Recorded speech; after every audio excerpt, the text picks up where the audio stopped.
అందరికీ నమస్కారం. అందరూ అన్నీ చెప్పారు, చెప్పడానికి ఏం లేదు. ఈరోజు ముఖ్యంగా ఎన్నో సినిమాల్లో విలన్గా చేసి 2004వ సంవత్సరంలో యజ్ఞం సినిమాతో రీఎంట్రీ ఇచ్చి యజ్ఞంలో విలన్గా చేసి చివరి సినిమాగా వీడే మన వారసుడు సినిమాలో యాక్ట్ చేస్తూ ప్రమాదవశాత్తు జారి పడి ఈ సినిమా తర్వాత ఈ సినిమా యాక్ట్ చేస్తే ఇదే చివరి సినిమాగా ఉండి నటిస్తూనే పరమపదించి శివైక్యం చెందినటువంటి శ్రీ రంగరాజన్ గారు ఎక్కడున్న ఆత్మ శాంతి చేకూరాలని మనస్ఫూర్తిగా ఈ సందర్భంగా ఈ వేదిక నుంచి కోరుకుంటూ, ఈ సినిమా మీరందరూ చూశారు. ఈ సినిమాలో ఈ సాంగ్స్కి ఈ వచ్చిన ఫైట్స్కి ఆర్ఆర్తో సహా ఈ సినిమాకి మ్యూజిక్ అందించినటువంటి శ్రీ దేవేంద్ర గారు, నాకు శ్రీ వెంకట గారు, దేవేంద్ర గారు నాకు 29 సంవత్సరాల క్రితం నేను ఇండస్ట్రీకి రాకముందు నేను ల్యాబ్లో పనిచేస్తున్నప్పటి నుంచి ప్రయత్నం చేస్తూ ఎదిగి ఈరోజు మీరు చూసినటువంటి ఈ మాస్ సాంగ్స్కి మ్యూజిక్ రీ రికార్డింగ్ అద్భుతంగా చేసి నేను ఈ పాటలు ఈ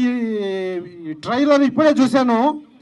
ఇంత అద్భుతంగా మ్యూజిక్ చేసినటువంటి దేవేందర్ని ఒకసారి అద్భుతం. 29 సంవత్సరాల క్రితం నాకు ఫ్రెండ్, చాలా సంవత్సరాల తర్వాత ఇప్పుడే చూశాను. ఇంకా మంచి సినిమాలకి మ్యూజిక్ ఇచ్చి మ్యూజిక్ డైరెక్టర్గా అత్యున్నతమైన స్థితి సాధించాలని మనస్ఫూర్తిగా కోరుకుంటూ ఈ సినిమాకు శ్రీ వెంకట గారు కూడా అద్భుతమైన బ్యాక్గ్రౌండ్ స్కోర్తో ఈ సినిమా ఆద్యంతం అలరిస్తారని నమ్ముతూ, ఈ సినిమాలో అన్ని తానే ఈ సినిమాలో యాక్ట్ చేసిన దగ్గర నుంచి పాటలు పాడి నిర్మాతగా, దర్శకుడుగా, హీరోగా చేసినటువంటి ఈ ఉప్పు రమేష్ గారి గురించి నాకే ఇక్కడ అందరికంటే బాగా తెలుసు. ఎందుకు తెలుసు అంటే, నేను ఎకనామిక్స్ లెక్చరర్గా పనిచేస్తూ 98లో వచ్చి మొదటి సినిమా యాక్ట్ చేసేదానికంటే ముందు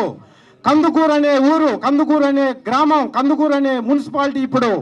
ప్రకాశం జిల్లా ఏపీలో ఉన్నటువంటి కందుకూరు నుంచి మొదటగా నేను వచ్చి యాక్ట్ చేస్తే ఇప్పుడు 259వ సినిమా అఖండ లాంటి సినిమాలో యాక్ట్ చేస్తూ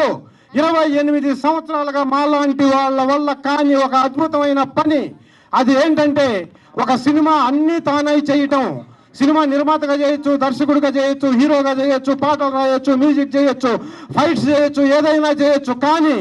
అన్క్వాలిఫైడ్ పర్సన్, సరైన విద్య లేకుండా, సరైన ఆర్థిక వసతులు లేకుండా ఎక్కడో బ్రతకడానికి కందుకూరు నుంచి హైదరాబాద్ వచ్చి గత 40 సంవత్సరాలుగా తను చేసుకుంటున్న పని చేసుకుంటూ కళల పట్ల ఆసక్తితో, కళా అభిమానిగా, కళని పోషించాలనే ఒకే ఒక ధైర్యంతో ఈరోజు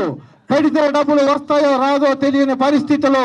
ధైర్యం చేసి అన్ను తానై సినిమా స్టార్ట్ చేసి కంటే ముందు, సార్ అన్న డబ్బింగ్ ఎలా చెప్తారు, డబ్బింగ్ చెప్తే డబ్బింగ్ చెప్పే థియేటర్లో డబ్బింగ్కి ముందు మనిషికి ముందు మైక్ ఉంటుందా అడిగినటువంటి ఒక అమాయకమైనటువంటి ఒక ఉప్పు రమేష్ అనే వ్యక్తి గత 6 నెలల క్రితం నన్ను ఆ మాట అడిగి 6 నెలల తర్వాత ఒక సినిమాని అవుట్డోర్లో అత్యంత అద్భుతంగా నిర్మించి అన్ని తానై తెచ్చి dubbing, re recording, RR, final mixing మొత్తం ఒక్కడే ఏకోన్ముఖంగా ఏక చక్తాధిపత్యంగా ఈ కార్యక్రమాన్ని నిరంతరము కృషితో పట్టుదలతో చేసి ఈరోజు ఫస్ట్ కాపీ తెచ్చి U/A సర్టిఫికేట్ని సెన్సార్ ఆఫీస్ నుంచి తీసుకొని ఈరోజు ద గ్రేట్ ప్రసాద్ ల్యాబ్స్ అనే ఈ వేదిక మీద ఇంత అద్భుతమైనటువంటి ఈ ఫంక్షన్ చేశారు అంటే, సినిమా రిలీజ్ కాకముందే ఉప్పు రమేష్కి నంది అవార్డ్స్, తెలంగాణ, ఆంధ్రప్రదేశ్ 2 రాష్ట్రాల నంది అవార్డు వచ్చినట్టే అని నేను ఘంటాపథంగా చెబుతూ,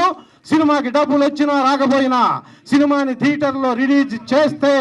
ఈ సినిమా రిలీజ్ థియేటర్లో చేసిన మరుక్షణం ఓటీటీలో అమ్ముకొని మళ్ళీ డబ్బులు సంపాదించి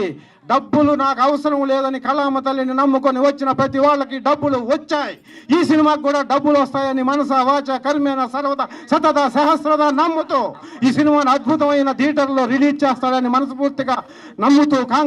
ఆకాంక్షిస్తూ ఈ అవకాశం నాకు ఇచ్చినందుకు నేను ఈ సినిమాలో యాక్ట్ చేయలేదు. కేవలం మా ఊరు మా జిల్లా నుంచి వచ్చి అద్భుతమైన చదువు లేకపోయినా కూడా చదువు లేకుండా కష్టపడి డబ్బులు సంపాదించిన ప్రతి పైసా నేను కళ్ళ కోసమే పెడతానని అద్భుతమైన సినిమాను నిర్మించినటువంటి ఉప్పు రమేష్ కోరిక మీదకి ఇక్కడికి వచ్చి ఈ విధంగా మాట్లాడటం జరుగుతుంది. ఈ అవకాశాన్ని నాకు కల్పించినందుకు ఉప్పు రమేష్కి వాళ్ళ యూనిట్ మొత్తానికి సర్వదా సతదా నమస్కారాలు తెలియజేస్తూ జై హింద్ జై భారత్.